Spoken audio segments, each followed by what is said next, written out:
del gobierno nacional, pero no dinamiza la economía agraria colombiana. El otro aspecto que quiero mencionar en los prolegómenos de este debate tiene que ver con otro asunto que es clave: los recursos del sector agropecuario. Así se abre de cifras de millones y las inflen y las manipulen para transmitir la idea de que el gobierno le da mucha plata al agro. No es verdad. El agro colombiano sufre por unos recursos muy escasos que el Estado le brinda en su respaldo. Demos un ejemplo simple del sesgo antiagrario. Mientras el agro colombiano contribuye con aproximadamente el 12% del Producto Interno Bruto Nacional,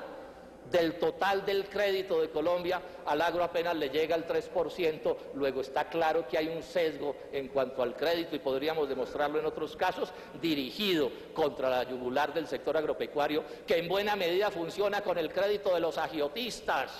con el crédito de quienes abusan de que el Estado no respalda a los agricultores como debiera.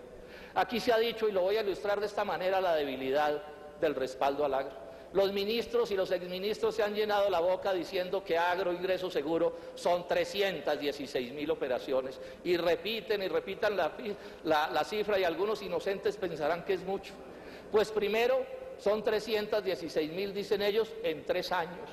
lo que da 100.000 operaciones por año. Y cuando los desagregamos, ¿qué encontramos? Que en el caso de los créditos son 80.000 créditos en 3 años, luego da menos de 30.000 créditos al mes, lo que quiere decir que en un país de 1.000 municipios son 30 créditos por municipio,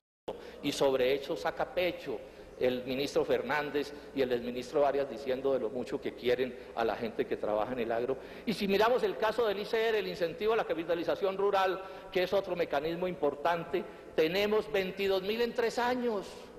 7.000 por año, 7 por municipio, y esto nos lo presentan como una gran contribución al desarrollo agropecuario. Luego resalto también, y esto es muy importante en el debate, que estamos discutiendo sobre cómo se distribuyen unos recursos del Estado que son tremendamente escasos.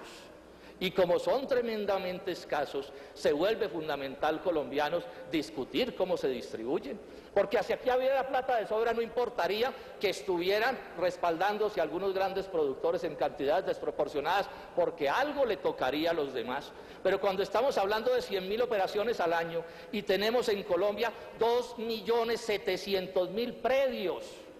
2.700.000 predios rurales, y ahí son 1.000 operaciones de respaldo de agroingreso seguro, lo que estamos diciendo es que la casi totalidad de la gente del agro trabaja con las uñas, y que si aquí hay alguna producción agropecuaria no se le debe a la política del gobierno nacional ni al respaldo del gobierno nacional, así cobren en votos en las vicarías de los partidos tradicionales los ministros los 4 pesos que reparten previa respaldo político a quien llega a repartir esos supuestos favores. Entremos un poco en materia. ¿De qué se trata este debate? El debate se trata de cómo repartir esa exigua riqueza que el Estado le transfiere a los sectores agrarios del país. Y este es un debate que es en desarrollo en últimas con otro que hicimos aquí hace un poco más de un año, que fue el debate de Carimagua. Lo que se está aplicando en Colombia, colombianos, es lo que hemos llamado el modelo Carimagua, el modelo económico Carimagua, o el modelo económico Transmilenio, o el modelo económico de 3 canales de televisión escogidos a dedo, o el modelo económico de 3 empresas no más de la telefonía celular, o sea, el modelo del monopolio, de la concentración de la riqueza. ¿Qué fue Carimagua?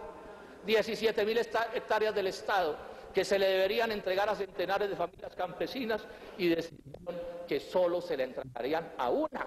persona, no a 17 personas de a 1.000, ni a 34 personas de a 500 hectáreas, no, todas las 17.000 a quien primero fuera capaz de demostrar que había tenido ingresos agrarios en los años anteriores por 50.000 millones de pesos. Entre los que intentó quedarse con el negocio estuvo un tío del señor ministro de Hacienda, que posee en los alrededores de Carimagua una finca en sociedad de unas 6.300 hectáreas, o sea que lo que definieron fue la lógica de concentrar la riqueza en manos de unos pocos, la propiedad, mientras se le negaba a un número importante de campesinos. Robin Hood, pero al revés. dijeron las caricaturas de esos días en que el doctor Arias aparecía con su flecha quitándole a los pobres para darle a los ricos, y estoy hablando de los súper ricos, no de los pequeños y medianos empresarios que a duras penas se ganan su vida. Ese día el doctor Arias, en el tono que le es característico, nos gritó en hora 20, en el debate vamos a demostrar el camino que debe seguir Colombia en el desarrollo del campo. En el debate, dijo él,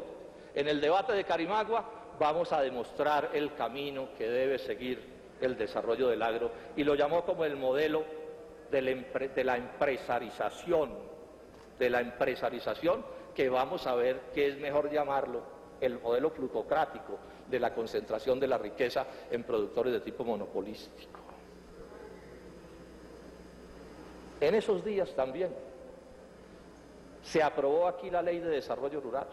la mal llamada Ley de Desarrollo Rural, porque son expertos en llamar las cosas con nombres efectistas. En los debates el señor Procurador General de la Nación advirtió cómo esa era una ley que apuntaba a generar un agro de fuerte concentración de la riqueza, incluso abierto para que los empresarios extranjeros, las transnacionales, se quedaran con las tierras de Colombia. Afortunadamente esa ley se hundió, y en esos debates, en entrevista con María Isabel Rueda en la revista Semana, el doctor Andrés Felipe Arias dijo probablemente la cosa más retardataria que se haya dicho en Colombia, que no se le debía dar tierra a los campesinos colombianos, porque si se les daba tierra a los campesinos, según la experiencia, no leo la cita completa, pero aquí la tengo textualmente y estoy seguro que no la interpreto mal, dijo él que si se les daba tierra a los campesinos colombianos, terminaban convertidos en guerrilleros o en paramilitares, frase que a mi juicio entra a la antología de las frases retardatarias de la historia de las cosas retardatarias en Colombia. Y agregó el doctor Arias que aquí lo que había que aplicar era el modelo malayo, porque el modelo malayo es un modelo de economía muy exitoso, dice él, y yo me fui y me busqué mi libro de geografía a averiguar qué era el modelo malayo y qué era lo que pasaba en Malasia, y me encontré que Malasia es un país del oriente, gobernado por un rey que, como suele suceder con los reyes, es corrupto hasta los tuétanos, con un senado de bolsillo, en el cual la hacienda promedio tiene 10.000 hectáreas, la extractora de aceite de palma promedio extrae palma para 100.000 hectáreas, y los obreros agrícolas, los peones, son tan pobres que los tienen que traer de la India y Bangladesh, porque en Malasia nadie quiere trabajar en esas operaciones. Ese es el modelo que le gusta al doctor Arias del desarrollo nacional. Y no es falso tampoco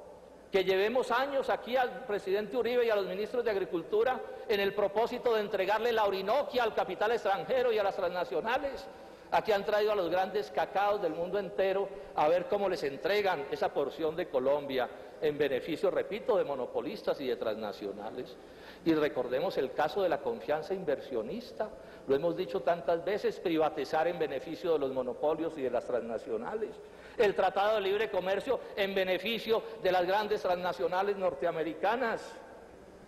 Los descuentos tributarios a monopolios y a transnacionales que ya llegan a 7 billones de pesos al año. 7 billones de pesos al año, millones de descuentos tributarios que al final conducen a que los pobres y las capas medias tengan que pagar más impuestos para respaldar esta operación. ¿Cómo es el caso de Agroingreso Seguro? Este fue un debate que hicimos aquí, si no estoy mal, en el año 2006. Y que tiene mucho que ver esta política de agroingreso seguro con mis debates con respecto al TLC. Yo expliqué por toda Colombia que era absurdo que el gobierno nacional firmara un tratado de libre comercio con Estados Unidos porque los gringos tenían en ese momento 75.000 millones de dólares en subsidios agropecuarios y que no era posible que nuestros productores pudieran competir con eso. 75.000 millones de dólares al año. Y el TLC les garantizaba que se quedarían con 50.000 y montamos una cantaleta sobre ese absurdo. Y la respuesta que el gobierno le dio a este absurdo no fue negarse a firmar el Tratado de Libre Comercio, sino inventarse Agroingreso Seguro. ¿Y cuál es la plata de Agroingreso Seguro para enfrentar a los 50.000 millones de dólares de subsidios de los gringos? 250 millones de dólares. 250 contra 50.000 millones, y ya nos dijeron que estos mismos servirán también para enfrentar a los europeos que tienen subsidios de 70.000 millones de dólares. El Polo entonces aquí votó en contra de esa ley porque entendimos que era una ley de la demagogia, una ley para engatusar a los colombianos, para endulzarles el oído y ponerlos a respaldar el tratado, a generar un agro de fuerte concentración de la riqueza, incluso abierto para que los empresarios extranjeros, las transnacionales, se quedaran con las tierras de Colombia. Afortunadamente esa ley se hundió. Y en esos debates, en entrevista con María Isabel Rueda en la revista Semana, el doctor Andrés Felipe Arias dijo probablemente la cosa más retardataria que se haya dicho en Colombia, que no se le debía dar tierra a los campesinos colombianos, porque si se les daba tierra a los campesinos, según la experiencia, no leo la cita completa, pero aquí la tengo textualmente y estoy seguro que no la interpreto mal, dijo él que si se les daba tierra a los campesinos colombianos, terminaban convertidos en guerrilleros o en paramilitares, frase que a mi juicio entra a la antología de las frases retardatarias de la historia de las cosas retardatarias en Colombia. Y agregó el doctor Arias que aquí lo que había que aplicar era el modelo malayo, porque el modelo malayo es un modelo de economía muy exitoso, dice él, y yo me fui y me busqué mi libro de geografía a averiguar qué era el modelo malayo y qué era lo que pasaba en Malasia, y me encontré que Malasia es un país del oriente, gobernado por un rey que, como suele suceder con los reyes, es corrupto hasta los tuétanos, con un senado de bolsillo, en el cual la hacienda promedio tiene 10.000 hectáreas, la extractora de aceite de palma promedio extrae palma para 100.000 hectáreas, y los obreros agrícolas, los peones, son tan pobres que los tienen que traer de la India y Bangladesh, porque en Malasia nadie quiere trabajar. Gobierno nacional, así cobren en votos, en las vicarías de los partidos tradicionales, los ministros, los 4 pesos que reparten previa respaldo político a quien llega a repartir esos supuestos favores. Entremos un poco en materia. ¿De qué se trata este debate? El debate se trata de cómo repartir esa exigua riqueza que el Estado le transfiere a los sectores agrarios del país. Y este es un debate que es en desarrollo en últimas con otro que hicimos aquí hace un poco más de un año, que fue el debate de Carimagua. Lo que se está aplicando en Colombia, colombianos, es lo que hemos llamado el modelo Carimagua, el modelo económico Carimagua, o el modelo económico Transmilenio, o el modelo económico de 3 canales de televisión escogidos a dedo, o el modelo económico de 3 empresas no más de la telefonía celular, o sea, el modelo del monopolio, de la concentración de la riqueza. ¿Qué fue Carimagua? 17.000 hectáreas del Estado, que se le deberían entregar a centenares de familias campesinas, y decidieron que solo se le entregarían a una persona, no a 17 personas de a 1.000, ni a 34 personas de a 500 hectáreas, no, todas las 17.000, a quien primero fuera capaz de demostrar que había tenido ingresos agrarios en los años anteriores por 50.000 millones de pesos. Entre los que intentó quedarse con el negocio estuvo un tío del señor ministro de Hacienda, que posee en los alrededores de Carimagua una finca en sociedad de unas 6.300 hectáreas, o sea que lo que definieron fue la lógica de concentrar la riqueza en manos de unos pocos, la propiedad, mientras se le negaba a un número importante de campesinos. Robin Hood, pero al revés, dijeron las caricaturas de esos días en que el doctor Arias aparecía con su flecha quitándole a los pobres para darle a los ricos, y estoy hablando de los súper ricos, no de los pequeños y medianos empresarios que a duras penas se ganan su vida. Ese día el doctor Arias, en el tono que le es característico, nos gritó en hora 20, en el debate vamos a demostrar el camino que debe seguir Colombia en el desarrollo del campo. En el debate, dijo él, en el debate de Carimagua vamos a demostrar el camino que debe seguir el desarrollo del agro, y lo llamó como el modelo de la empresarización, que vamos a ver que es mejor llamarlo el modelo plutocrático de la concentración de la riqueza en productores de tipo monopolístico. En esos días también se aprobó aquí la Ley de Desarrollo Rural, la mal llamada Ley de Desarrollo Rural, porque son expertos en llamar las cosas con nombres efectistas. En los debates el señor Procurador General de la Nación advirtió cómo esa era una ley que apuntaba a... El caso de los créditos, son 80.000 créditos en 3 años, luego da menos de 30.000 créditos al mes, lo que quiere decir que en un país de 1.000 municipios son 30 créditos por municipio, y sobre eso saca pecho el ministro Fernández y el exministro Arias diciendo de lo mucho que quieren a la gente que trabaja en el agro. Y si miramos el caso del ICR, el incentivo a la capitalización rural, que es otro mecanismo importante, tenemos 22.000 en 3 años, 7.000 por año, 7 por municipio, y esto nos lo presentan como una gran contribución al desarrollo agropecuario. Luego resalto también, y esto es muy importante en el debate, que estamos discutiendo sobre cómo se distribuyen unos recursos del Estado que son tremendamente escasos. Y como son tremendamente escasos, se vuelve fundamental, colombianos, discutir cómo se distribuyen. Porque hacia aquí había plata de sobra, no importaría que estuvieran respaldándose algunos grandes productores en cantidades desproporcionadas, porque algo le tocaría a los demás. Pero cuando estamos hablando de 100.000 operaciones al año y tenemos en Colombia 2.700.000 predios, 2.700.000 predios rurales, y ahí son 1.000 operaciones de respaldo de agroingreso seguro, lo que estamos diciendo es que la casi totalidad de la gente del agro trabaja con las uñas, y que si aquí hay alguna producción agropecuaria no se le debe a la política del gobierno nacional ni al respaldo del gobierno nacional, pero no dinamiza la economía agraria colombiana. El otro aspecto que quiero mencionar en los prolegómenos de este debate tiene que ver con otro asunto que es clave: los recursos del sector agropecuario. Así se abre de cifras de millones y las inflen y las manipulen para transmitir la idea de que el gobierno le da mucha plata al agro. No es verdad. El agro colombiano sufre por unos recursos muy escasos que el Estado le brinda en su respaldo. Demos un ejemplo simple del sesgo antiagrario. Mientras el agro colombiano contribuye con aproximadamente el 12% del Producto Interno Bruto Nacional,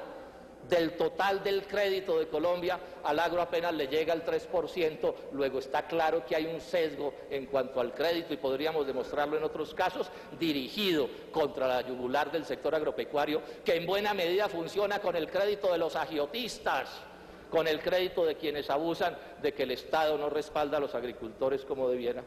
Aquí se ha dicho, y lo voy a ilustrar de esta manera, la debilidad del respaldo al agro. Los ministros y los exministros se han llenado la boca diciendo que agroingreso seguro son 316.000 operaciones, y repiten